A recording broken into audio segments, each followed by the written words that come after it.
Medicine cabinet is unlocked. You can throw it all away. Welcome to MsMojo, and today we're breaking down the intense emotional and artistic processes that Angelina Jolie engaged in to play legendary opera singer Maria Callas in director Pablo Larraín's 2024 biopic, Maria. We should get your medication under control. It is under control. It's under my control. Maria Callas's early life and career. Reputation as one of the most tempestuous opera stars in the world. Well, I don't know what you mean by tempestuous.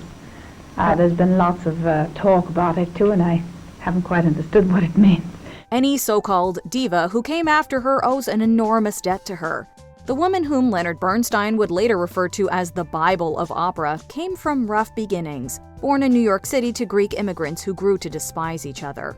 Callas showed musical inclinations from an early age, but hardly willingly. Reflecting on her upbringing, Callas recalled that, quote, "I was made to sing when I was only 5, and I hated it." I must say it is a wonderful thing, a unique thing, but it isn't always pleasant because I have to live up to so much that it's rather uncomfortable. Returning to Greece with her mother after her parents' marriage dissolved, she worked her way through the Greek operatic scene, eventually traveling to Italy for further opportunities.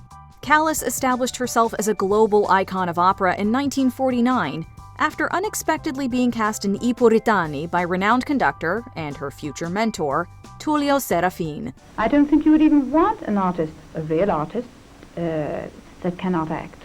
I'm quite sure you don't. You just don't bother to go to the opera anymore, and opera can be a very silly thing, but it can be the most gorgeous thing in the world. The weight loss that changed everything.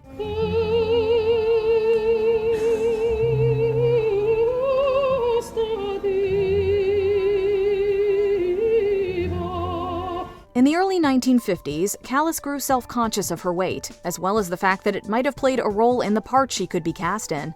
In a 1968 interview with musicologist Edward Downes, Callas herself stated that, quote, "I was getting so heavy that even my vocalizing was getting heavy. And I wasn't really well, as in health. I couldn't move freely." Keeping this in mind, Callas resolved to lose weight by firmly adhering to a low-calorie diet. The singer was successful in achieving her goal, losing nearly 80 pounds by 1954.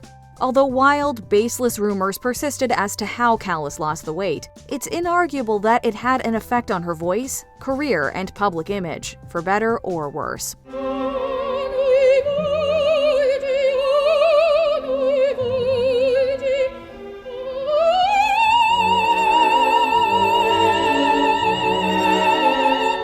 Callas's late career and final years.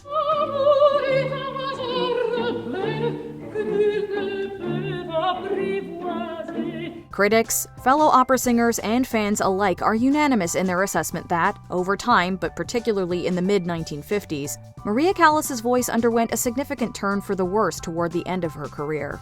Some believe it to be the result of her aforementioned weight loss, which is speculated to have dramatically reduced her strength and breath support. In addition, a series of scandals that rocked Callas's career. These included an unflattering Time cover story about her contentious maternal relationship, walk-offs in the middle of performances, and media characterizations of her as a, quote, diva.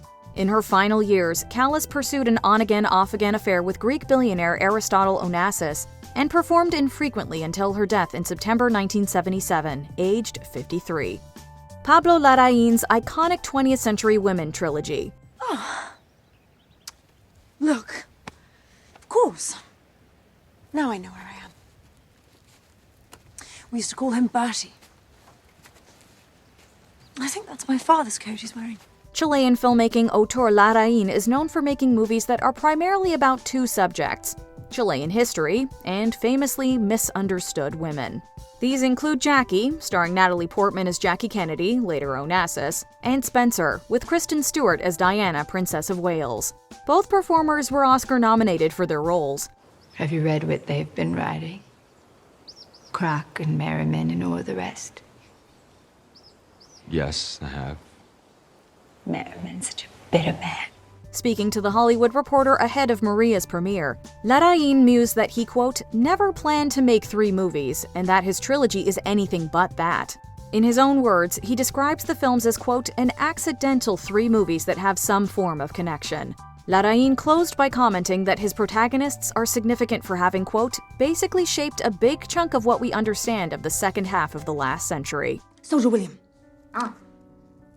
Your perfect Christmas. Tell me all about it. My perfect Christmas, sir, is not following the rules and doing whatever you want. Cut to Angelina Jolie. Come and have a drink with me. No. I can't let you go and fight deviants on your own. We need to guard the city. I didn't come to this planet to cower behind walls. At this point, you may be wondering to yourself, wait a minute, when was the last time I saw Angelina Jolie in a movie? You'd have to go back 3 years before Maria's premiere to 2021, which saw Jolie star in 2 films, the Marvel Cinematic Universe picture Eternals, and the action thriller Those Who Wish Me Dead, written and directed by Yellowstone creator Taylor Sheridan. Why'd they put you in a fire tower?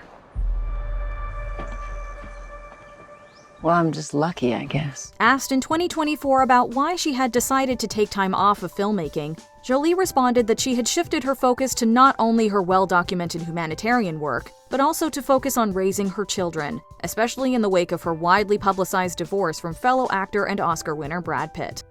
Jolie learns to sing, in public, for the first time ever.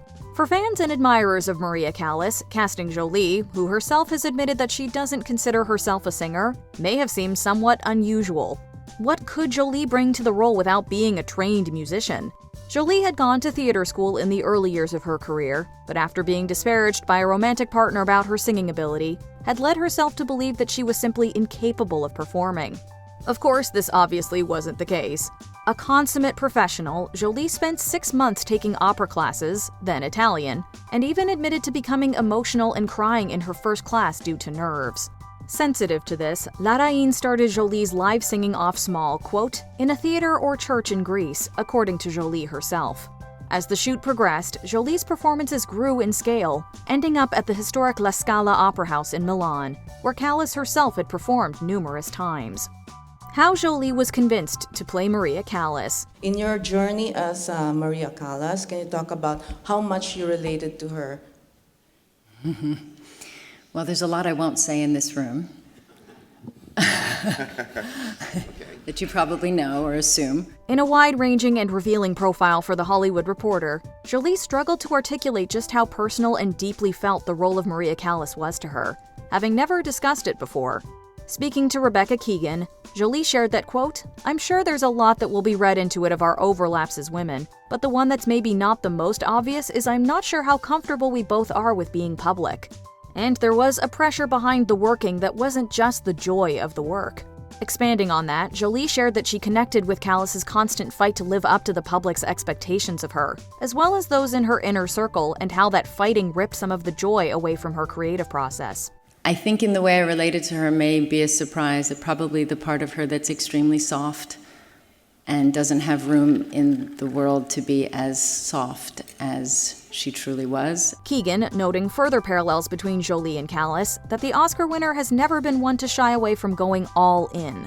Lamenting her inability to take life a moment at a time, Jolie shared that, quote, I'm propelled forward constantly, and it's not always the best feeling.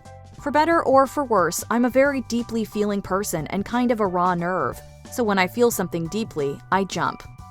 Before we continue, be sure to subscribe to our channel and ring the bell to get notified about our latest videos. You have the option to be notified for occasional videos or all of them. If you're on your phone, make sure you go into your settings and switch on notifications. Why Angelina Jolie was the only choice for the role of Maria Callas. This movie wouldn't exist without Angelina. You can't make or even try to attempt to make a movie like this without having who could properly play her. Larraín is quoted as saying that, quote, Angelina has an enormous amount of mystery. I thought she could play this woman who was looking to find her own identity. Maria Callas's personal friend, music critic John Ardwin, shared a similar sentiment about the mercurial opera singer, who once reportedly said to him that, quote, it's a very terrible thing to be Maria Callas, because it's a question of trying to understand something you can never really understand. Keeping this in mind, it's no wonder why Larraín made Jolie his leading lady for Maria. Both protected themselves by choosing to be shrouded in mystery and relative untouchability. With Maria primed for significant Oscar buzz, Jolie is gearing up for a major career resurgence, much like the one denied to Maria Callas.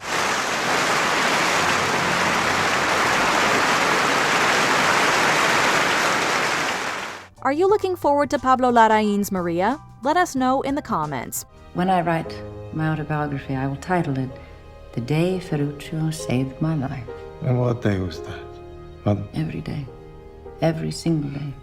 Do you agree with our picks? Check out this other recent clip from MsMojo. And be sure to subscribe and ring the bell to be notified about our latest videos.